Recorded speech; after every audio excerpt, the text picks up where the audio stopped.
ये कंधे को अब एक्टिवेट, गर्दन की नसों को एक्टिवेट किया जा चुका है। अब जो स्पॉन्डिलाइटिस से नीचे की स्थिति होती है उस पर इनके हाथ को स्टिमुलेट किया जा रहा है ताकि हाथ की नस नाड़ियाँ, जैसे किसी की फिंगर अपने कंट्रोल में नहीं रहती, तो फिंगर कैसे कंट्रोल में आएगी, कंधे आपके कैसे नियंत्रण में रहेंगे, किन्हीं का हाथ नहीं उठता है या बहुत दर्द करता है उठाने में। तो इन सारी चीज़ों को जैसे क्लींजिंग थेरेपी से हम लोग क्विक लाभ देते हैं, काइलो से भी इसी तरीके से क्विक लाभ दिलाया जा सकता है।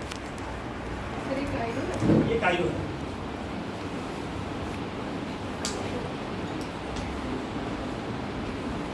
आपने बहुत लोगों ने देखा होगा कि किसी किसी के कंधे तो बिल्कुल सेफ में कटे हुए दिखते हैं और पीछे करने पे वो हड्डियां जुड़ जाती है कंधे वाली, लेकिन बहुत सारे लोगों का एकदम प्लेन और सपाट हो चुका होता है। ऐसा इसलिए होता है कि उस तरह का फ्रिक्वेंसी नहीं रहने पे या ज़्यादा लंबे समय तक कुर्सियों पे बैठने पे वो चीज़ें एक विशेष सेट में आ जाती है और कंधे धीरे धीरे जाम होते हैं।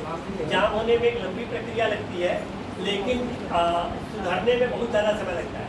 काइरोपैथी एक ऐसा तरीका है जिस माध्यम से ये सारे चीज़ों को एक्टिवेट करेंगे, और ये सबसे फायदेमंद क्लींजिंग थेरेपी के बाद होता है, क्योंकि मैंने बोला ना क्लींजिंग थेरेपी के बाद आपकी मांसपेशियाँ ढीली रहती हैं, फ्लैक्चुएट होती है, तो उस फ्लैक्चुएशन के समय में इस थेरेपी का सबसे ज़्यादा लाभ होता है। तो एक एक जो वर्टिब्रा है, सारे वर्टिब्रा को हिलाया जा रहा है, सेट किया जा रहा है, अपने स्थान पर लाया जा रहा है। क्योंकि सुबह आप लोगों ने देखा तो नाभि हटी हुई है, होने के बाद ये कराने के बाद नाभि फिर ठीक है।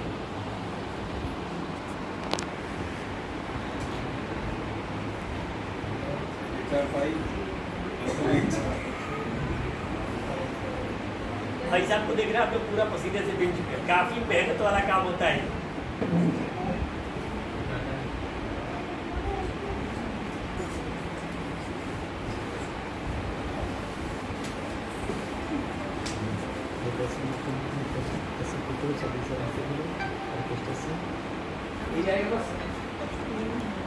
देखिए अब ये टच नहीं हो रहा है, आप लोग रिकॉर्डिंग रखिएगा इस चीज़ का कि ये चीज़ें का पैर टच नहीं हो रहा है, बैलेंसिंग नहीं सही है, सारी शरीर में खिंचावट है, जिसके वजह से इनका पैर मोड़ने पे पीछे टच नहीं हो रहा है।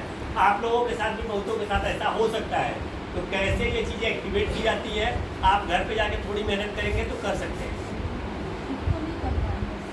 और बैठने वाला अगर आपके वज्रासन में बैठना सुन लिया तो हर चीज़ का अंतर है। काइरो के लिए तो पूरा काइरो देना पड़ेगा।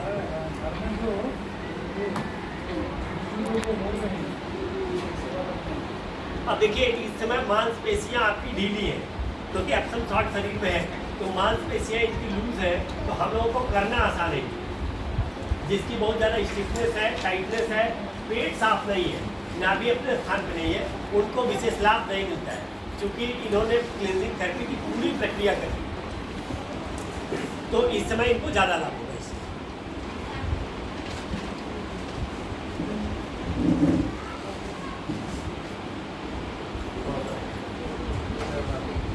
अब देखिए क्विक इसका रिजल्ट दिख रहा है। अब हो क्या रहा है, ये वहाँ पे कुछ पॉइंट्स हैं जॉइंट के जिसको ये घुमा करके एक्टिव कर रहे हैं, और उस एक्टिविटी का परिणाम है कि मांसपेशियां फ्लैक्चुएटेड है, तुरंत अपने स्थान पे जाएंगी।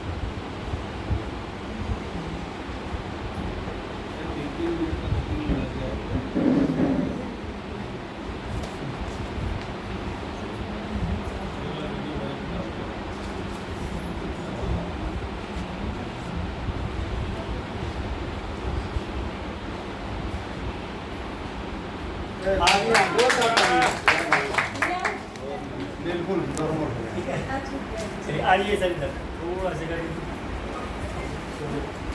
इस पैर को भी कर दीजिए। अब देखिए ये होता है थेरेपी का फायदा, आपको तभी समझ में आएगा कि क्विक रिजल्ट दिखे। तो काइरो का रिजल्ट क्लींजिंग के बाद क्विक रिजल्ट। अब वाराणसी का जो नेक्स्ट कैंप की घोषणा करेंगे उसमें ये भी व्यवस्था बहुत अच्छा। अब सीधे करके थोड़ा सा बैलेंसिंग करिए, नाभि नाभि हाँ अभी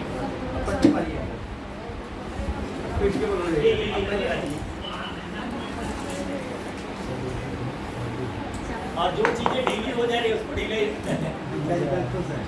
अरे बिल्कुल खुश रहेंगे।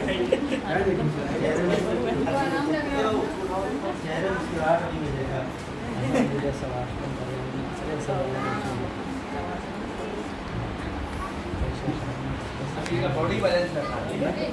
अब बॉडी बैलेंस हो गई, अभी तो पिछला हिस्सा बैलेंस हुआ है। जिस तरीके से क्लिनजिंग थेरेपी में एक एक ऑर्गन की अलग अलग क्लिनजिंग थेरेपी कराई जाती है और नेचुरली थेरेपी के बाद सही हो सकती है चीजें, उसी तरीके से बोन की भी एक एक अलग अलग सेटिंग होती है। सर्वाइकल की सेटिंग, कंधे की सेटिंग, कमर की सेटिंग, रीढ़ की हड्डियों की सेटिंग, घुटने की सेटिंग, जंघा की सेटिंग, ये सारी सेटिंग्स की जाती है।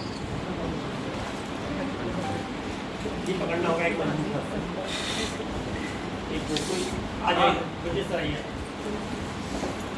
अपनी करना अंदर ऐसा नहीं होगा। हैं?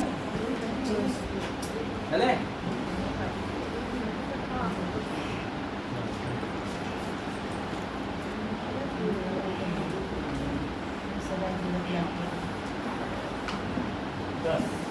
रिलैक्स। आवाज आई होगी, आपको पता चला होगा। अच्छा, वीडियो के चक्कर में मत पड़िएगा आप लोग। आजकल वीडियो में ढेर सारे यूट्यूब पे पड़े हुए खट खट खट खट खट खट बुलाए जाते हैं। सेंसर इस लगाते चक्कर में बिल्कुल मत पड़िए, वो सेंसर लगाए रहते हैं, ठीक है। हड्डियां नेचुरल उतनी आवाज नहीं करती जितना वीडियो में दिखाया जाता है, वो केवल इम्प्रेस करने के लिए होता है। हम लोगों का मकसद पेशेंट को रिलीफ दिलाना है, हड्डियां चटकाना बिल्कुल नहीं है। सांस लीजिए, थोड़ी बहुत नेचुरल आवाज आती है, लेकिन उतनी नहीं आती जितना वीडियो में दिखता है। आवाज आएगी। क्या नाम है? नहीं, ये